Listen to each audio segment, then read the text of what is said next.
My name is Alejandro, and in 2019 I was a supervisor at a marine biology research center on the southern coast of Argentina. For 15 years, my life revolved around whales, tides, and the quiet discipline of science. I thought I was anchored, unshakable as the cliffs that framed our bay, but even cliffs erode when waves hit them long enough. That year, my life was broken apart, not by a storm, but by someone I let too close. She came in June, when the mornings were still bitter with winter chill. Lucía Fernandez, 23, clutching her notebook as though it might shield her from the sea wind. "You must be Dr. Ruiz?" she asked, her eyes bright, hungry. "Just Alejandro," I said. "Welcome to the center." Her smile was immediate, practiced almost, though I didn't see it then. "It feels unreal being here. I've followed your work for years. It's inspiring." I didn't realize until later how carefully she had chosen that word, inspiring. It made me lower my guard. She was assigned as my intern. From the beginning, she attached herself to me, always the first to volunteer for my surveys, always at my side during long lab sessions. She asked endless questions, leaning in as if my answers were secrets only she could understand. I should have kept distance, but she lit something in me that had dimmed over the years. The sea no longer felt lonely when she was near. Soon our connection became more personal.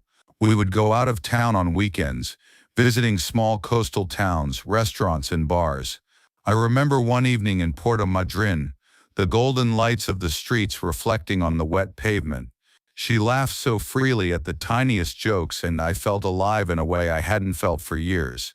She refused to drive herself anywhere, always taking a taxi, and she insisted on separate arrivals at work. Even when we were living under the same roof, we arrived at the center separately, maintaining the illusion of professional distance for all who might be watching.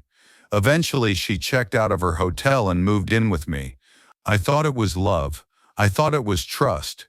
The apartment we shared became our sanctuary, full of long nights discussing whales, our favorite books, and quiet music that neither of us had to explain. For months it was perfect, or at least it seemed so. There were nights we stayed in the lab until dawn, poring over whale call signatures. "You can hear the difference?" I asked once, pointing at the sonar waves. She tilted her head, biting her lip thoughtfully. "They almost sound like voices, like stories." I smiled. "That's exactly how I hear them." Her gaze lingered, warm, searching. "No wonder people respect you so much. You don't just see data. You feel it." It was flattery, but it didn't feel like flattery. It felt like recognition. And for a man who had given his life to the sea, it was intoxicating. But then the first real cracks appeared. One night, exhausted, I sent her a draft of my whale migration report. "For your review only," I wrote, not ready for anyone else. The next morning, the board gathered for weekly updates. I expected a routine discussion. Instead, I watched in disbelief as Lucía connected her flash drive and began presenting my draft data, figures, maps, even my phrasing, polished into her own slides.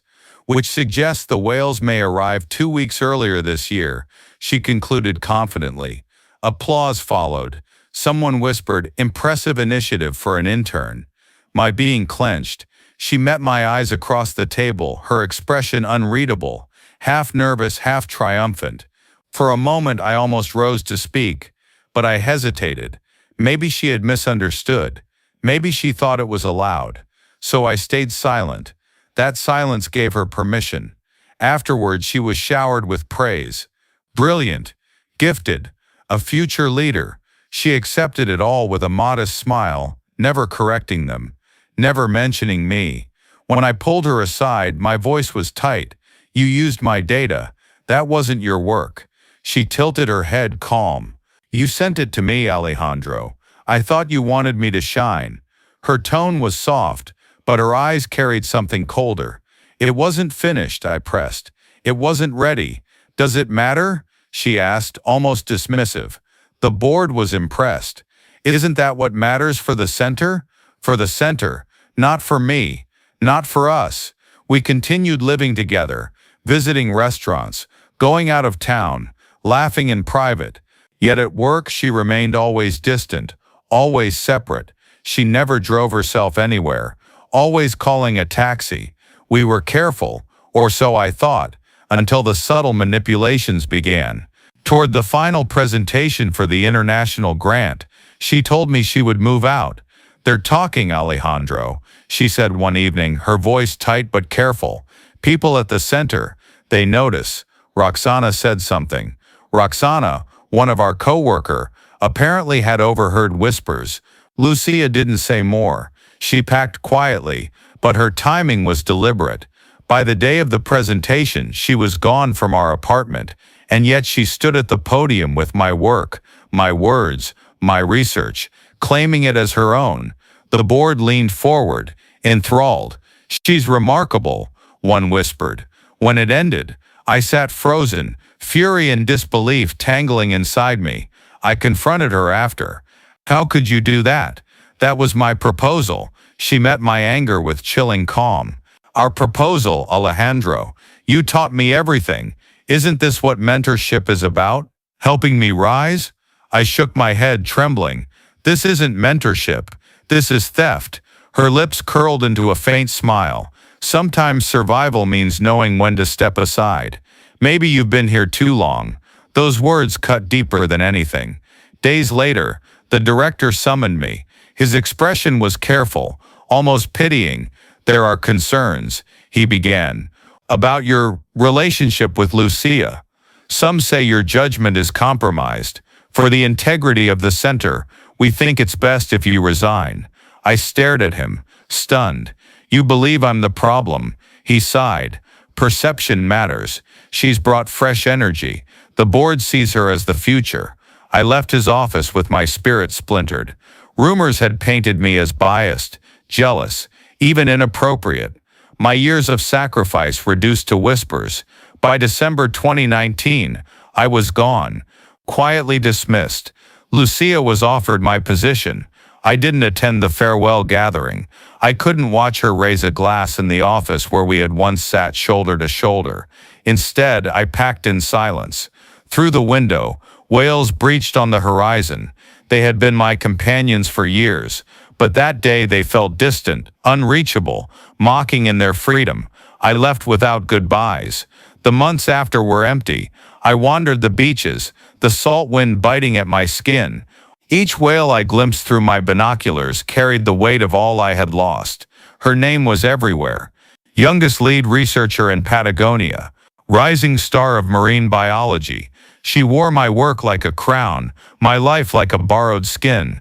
Did she ever love me?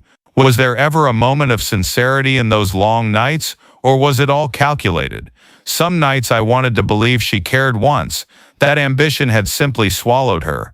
Other nights I was certain she had played me from the beginning, used my trust, my affection to climb. The truth sits somewhere in between, unreachable as the whales I once studied. It has been 4 years now. I work modestly with fishermen, advising them on whale-safe routes. The work is humble, but at least it is honest. The sea remains, vast and indifferent. But when I hear the mournful call of a whale, I no longer feel wonder. I feel loss. I lost my career. I lost my reputation. I lost the woman I thought I loved. The tide carried her forward and left me stranded.